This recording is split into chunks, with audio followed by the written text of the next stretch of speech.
Hello everyone and welcome back to my channel. I have another walkthrough to do.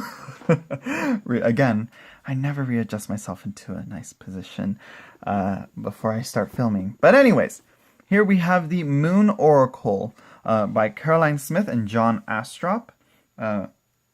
Astrop? I don't know. But they have a large, well, not large, but quite a roster of tarot and oracle decks let me, hold on, I'm getting thirsty here. From a while back, well, not too long, but they have been, all of their decks have like been all out of print. They were like in print for a while, but this is the first deck that is that they have reprinted from their, from their bibliography. I don't know, from their Tarot Oracle library. Currently, that is coming out at the end of this month, February 2019. We will be seeing the Oracle of the Radiant Sun, which has gone for like ridiculous amount of prices, but so is this one, like all their decks. But it seems that they're reprinting all their decks. So Moon Oracle is the first one that has been reprinted, and this is what I have now in preparation, because I have I want all the decks that they made, because her art style is very, very simple. It's clean. I like it. But anyways, moving on. Comes in this really nice sturdy box. It's by Edison Books Limited, and so yeah, it came in this it came out like that, and the book came on top of that separate, like this, or well, like this, more like, and the cards sat in this, and this little piece of cardboard is just simple, and it's there to keep the cards from sliding into it, and even this basic design keeps the cards from sliding under and into it, but again, this there should have been, there. A bit of glue maybe would have helped, but I think they didn't want to waste too much money. Again, I'm not sure. I don't know what it takes to make these things. So anyways, there's the box. Really nice box, but it's a box. So here we have, oh, and also in 2020, I believe it's 2020, the Elemental Tarot is also being reprinted as well. So I think all that's left is the Runic Tarot, and I think there is like one more tarot that they made, but I'm not sure. So it's Moon Oracle, Oracle of the Radiant Sun, the Runic Tarot, and the Elemental Tarot. But so far, Elemental Tarot is the one that is the latest one that's announced to be reprinted. Or maybe it's 2021. Ooh, 2020, I think. Go check out Edison Books or look up their catalog. You can see there. So, yeah. Here are the cards. I keep them in this bag. This is from the Darkness of Light Tarot. The deck does not come with a bag. I have an extra bag that I'm like, that'll work. So yeah, the cards are I believe they're a little bit larger than a standard tarot. So let's see this. Yeah, they're a little bit taller and a little bit wider there, if you can see that. So yeah. You have a silvery, dull, silver metallic kind of looking, depiction of Artemis here. Yeah, it's Artemis. And this is a card in the deck, but it's like, it's full color in there. So yeah, if you look at it, I'm not sure if it'll show up here. Yeah, it'll show up there. Yeah, you can see how it's like a metallic shine in the back, So it's not like overpowering, shiny, metallic gold. It's just dull. It's just like a dull, reflective type. Anyways, it matches with the theme. And I also edged this deck in silver because why not? Which I don't know why I did, because I may end up trimming it. Because if you see the borders, these borders. So yeah. Let me just zoom this in real quick here. Readjust my camera there. Sorry for the wibbliness. Ooh, sorry. So yeah, here we go. The guidebook is really in depth. It's a good basic amount of information that I think every deck should come with this amount of information. Well, most decks, if it's like a new system and all that, should come with this amount of information. Like, look at that. So I'm definitely gonna take some time, get my notebook out, and my highlighters and just go through this book and highlight and study and take notes and, you know, research and study this stuff. So yeah. So I'm not going to go too much into it. I think Kelly from The Truth and Story actually does go more in depth into this deck. But, you know, we're just here to look at the cards and the cardstock and the size and all the other stuff here. But it's very interesting what is written in that book from what I've read. So anyways, here we have, this deck is like separated into 3 different decks. So the first part is the moon phases in the 4 elements. So we'll just use this here, you know, as an example. So the first phase here is the waxing crescent, the crescent waxing fire moon. And it's, you know, fire, it's reddish, you know, and so it is called shoots, and its keyword is impulse. So yeah. The next one is leaves. It's the first quarter waxing fire moon, okay, or half moon if you want to call it that. Competitiveness.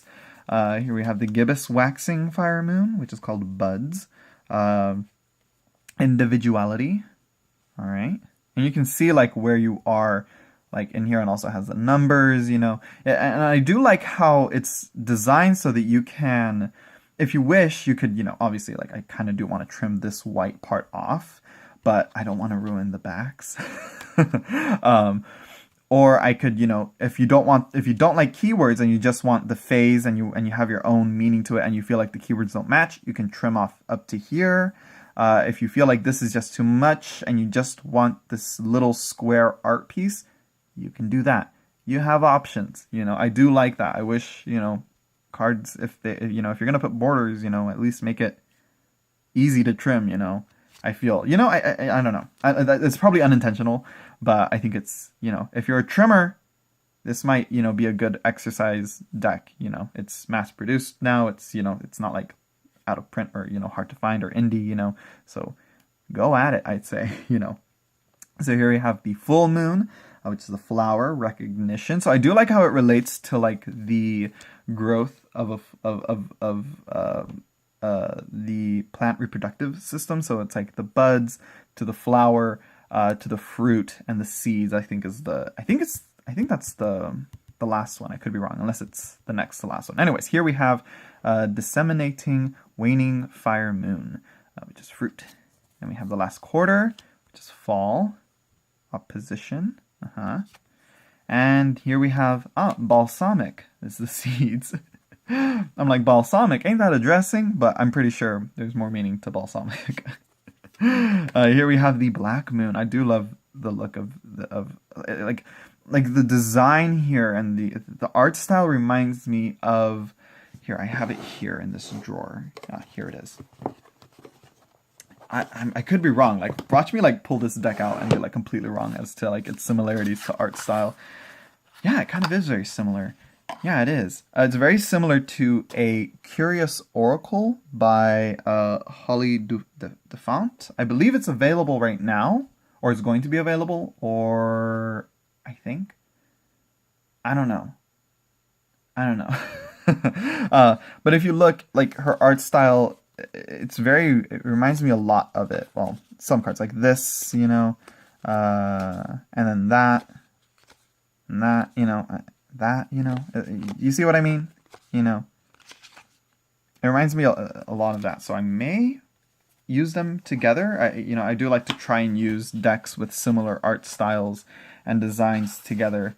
It just makes it a much more easier and cohesive reading combination. So yeah, now here we go into the next suit. So each element has 8 phases, 8 cards. So there we go. So here we have instinct, choice, passion, a little fulfillment, commitment, manipulation, disillusion, isolation, and then we start again with the air element. Idea, adaptability. Was that right? Yeah. Okay. Sorry. I thought for a second I got it wrong. I thought I switched some cards around. Promotion. Okay. Solution. Reputation. Was reputation another card? No.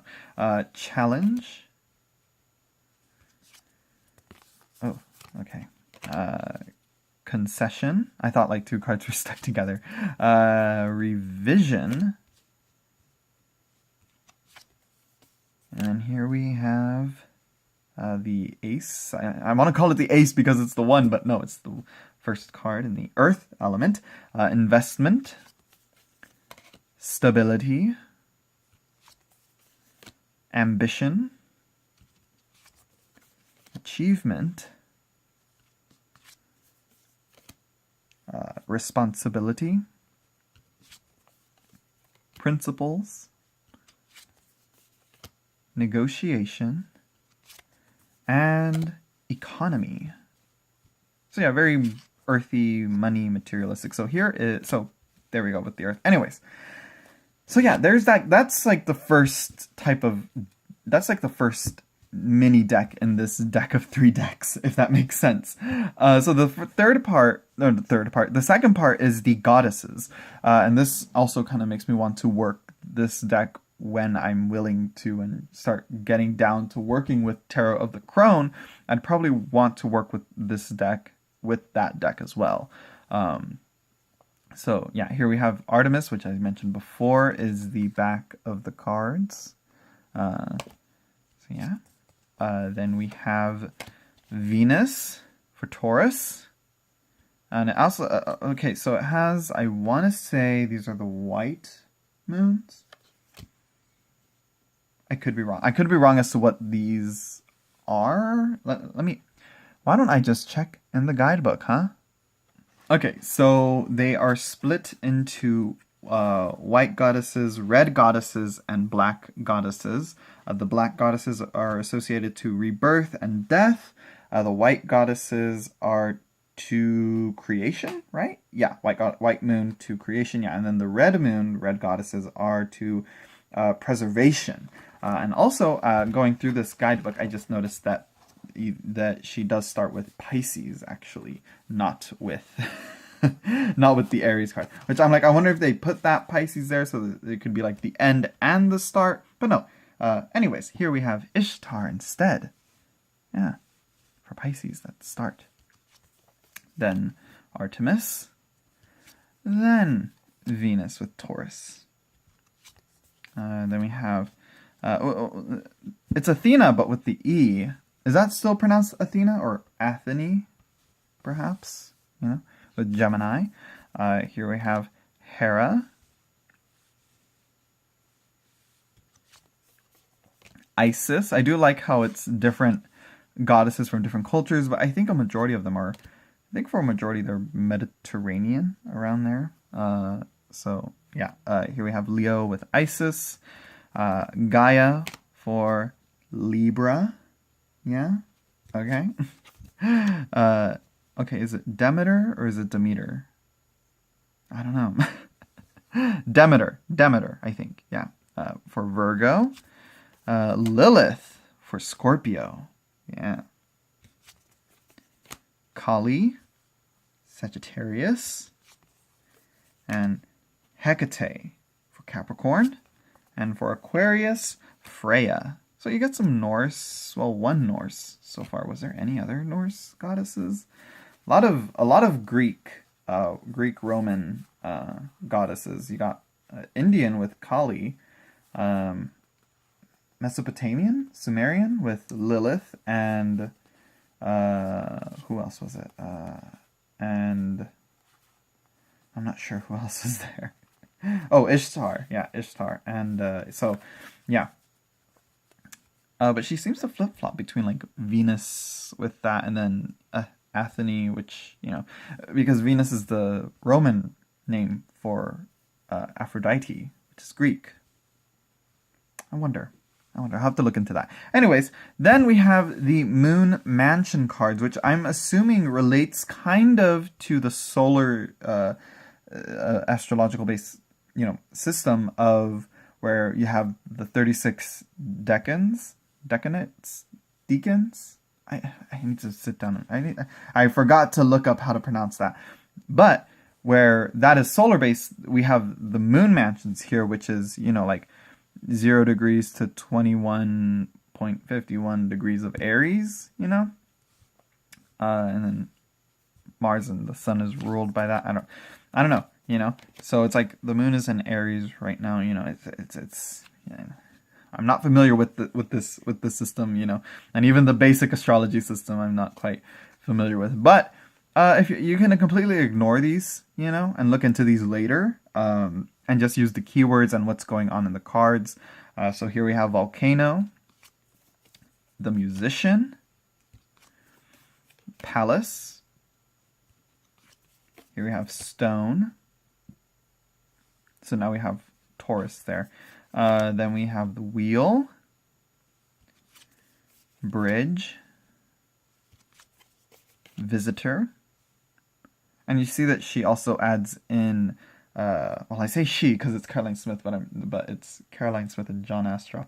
But they add in also Uranus, and I believe they might, Pluto here with Night. I like her. Anyways, Neptune there with Pitcher. And then we go back again and then here we have Fountain. Yeah, I mean with Neptune, very watery, with Cancer to Leo. Yeah, with that. Well, anyways, I'm kind of trying to make connections, from my limited knowledge of astrology.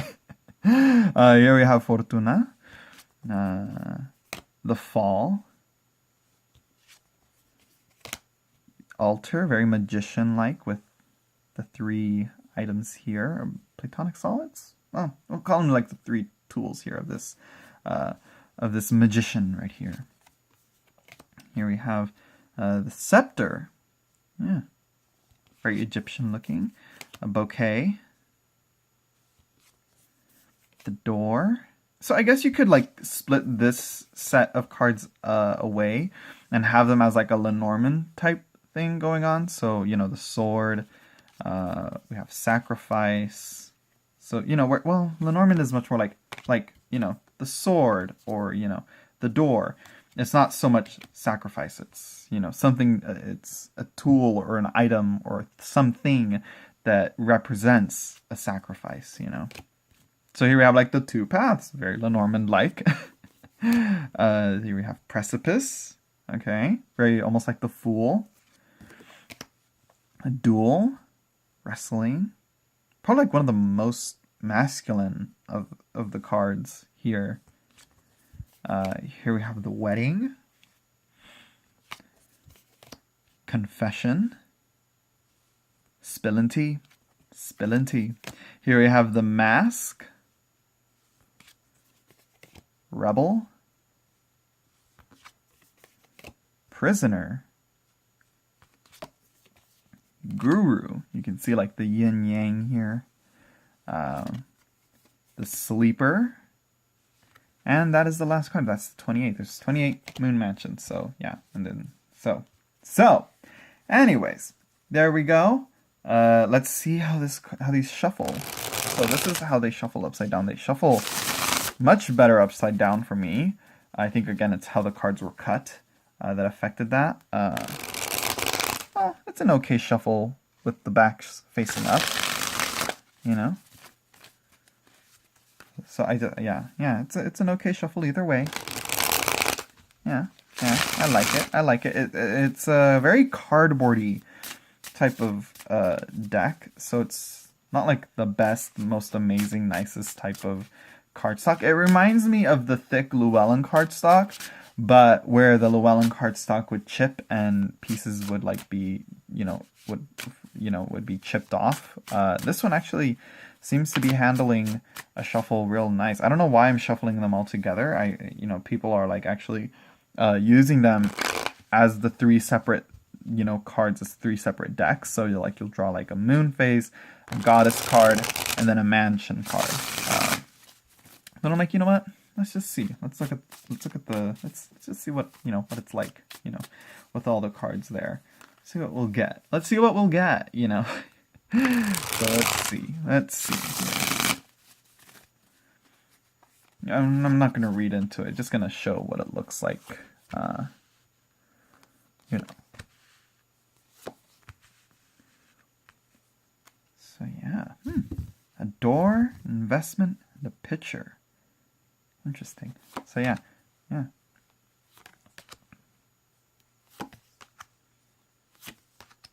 No goddess cards, I should say, so far.